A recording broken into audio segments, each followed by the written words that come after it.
Hey y'all, so what we're going to do today is make homemade granola. Isn't that fun? I'm so happy that you've joined me. And I'll tell you, the reason that I thought about doing this is the other day I went to the grocery store and we don't eat a whole lot of cereal, but we do like it. And I thought, well, I'll get some granola. That'll be kind of fun. And especially like on these summer evenings whenever it's so hot, maybe you just want to have a bowl of cereal.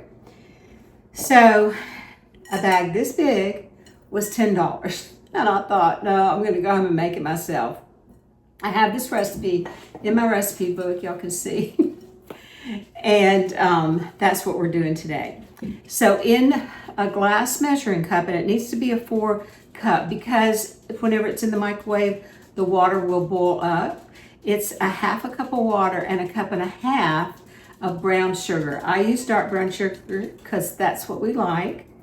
And I think what I'm going to do is we're going to add a little bit of cinnamon, but I'm going to go ahead and add it now and I'm going to stir it in. That's extra. You know, if y'all don't like cinnamon, don't use it, but we really do like cinnamon. And it makes this great syrup. And it'll coat everything really well, you'll see. And so in my bowl, I have 8 cups of rolled oats. Now, I don't get the quick cooking kind, but I don't get the steel cut either. Usually I get the steel cut, but not for this recipe. And so then we're going to put our brown sugar, our nuts. And I have 2 cups of chopped nuts. And I'm using walnuts, almonds, and of course pecans because we love pecans. So here we go. Here are our nuts. Now in the measuring cup with our syrup, I'm going to add a teaspoon of salt. And get this, y'all, 4 teaspoons of vanilla. And I actually measured it out because, I usually kind of just measure it in a cup. But I thought, for 4 teaspoons, we might want to go ahead and measure it. I'm going to stir that together. See how it's bubbling up? It's so interesting. See? Okay. And I was going to show you one more thing, just a little tip. Whenever you're measuring brown sugar, if you're measuring white sugar, you just pour it in your cup, kind of slide off the top, and then that's your measurement. When you're measuring brown sugar, you have to pack it down because it's so tender and everything. And see, like this is a half a cup. I would have to add more. Whenever at first it looked like it was a half a cup. Anyway, just a little tip. Okay. In my mixing bowl, I've combined all these things. Let me mix them up a little bit.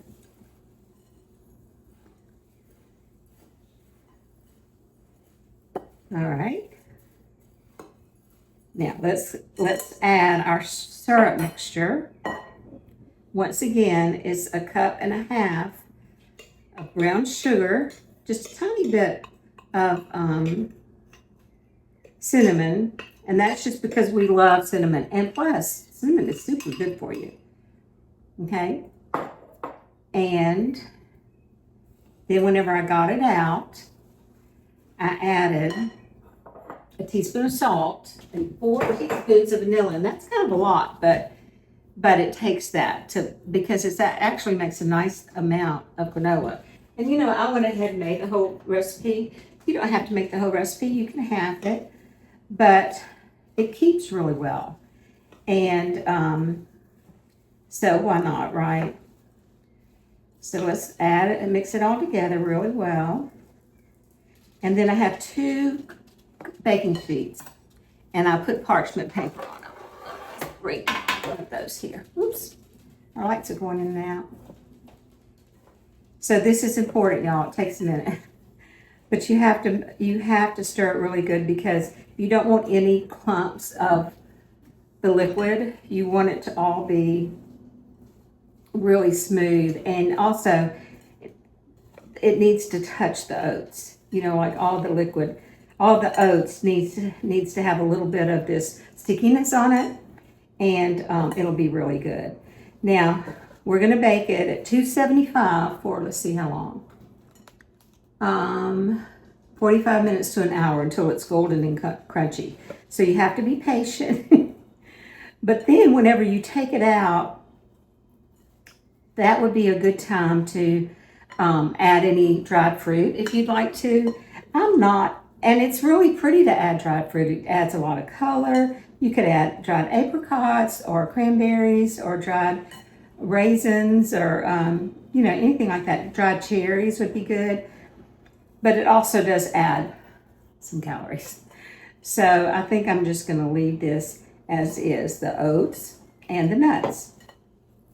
And it'll be super yummy. The other thing that you can do is whenever you're serving it, just say you can keep some dried fruit in your pantry, and if someone wants some dried fruit, just add it to the bowl before you put your milk in.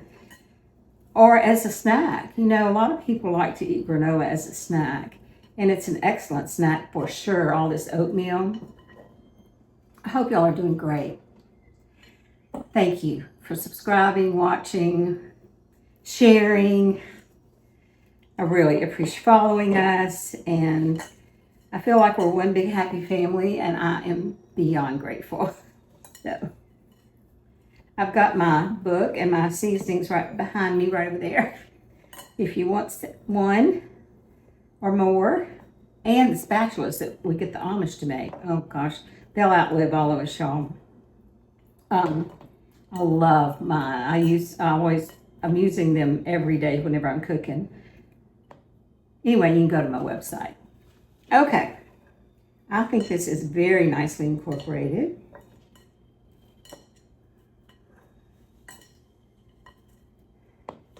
Then give it one more stir, just to make sure though, right?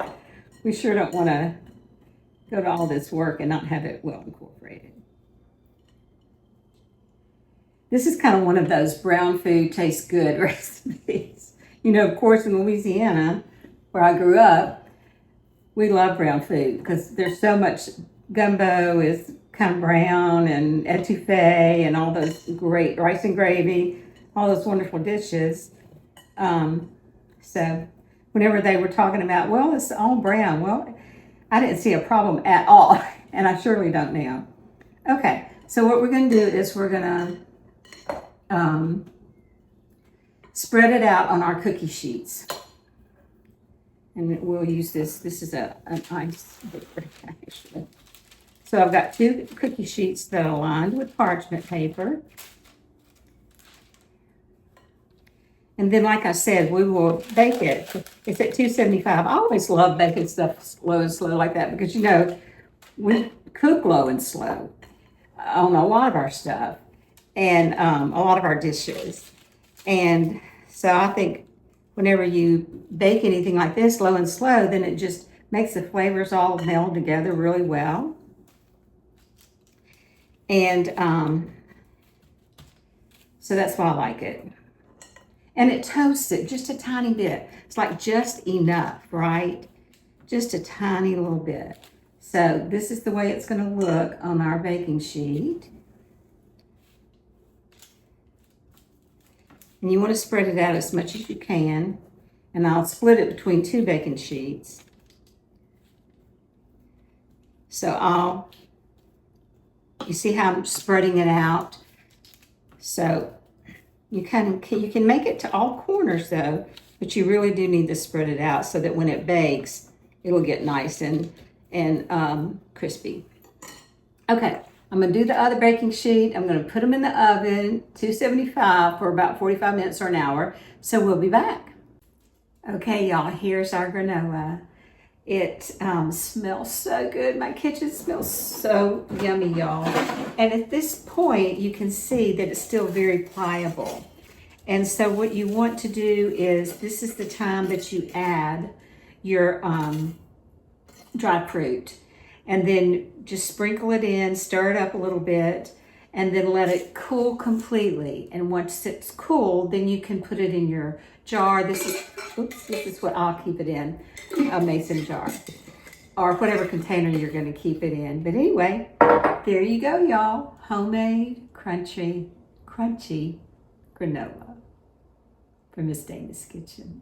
Bon appetit, y'all.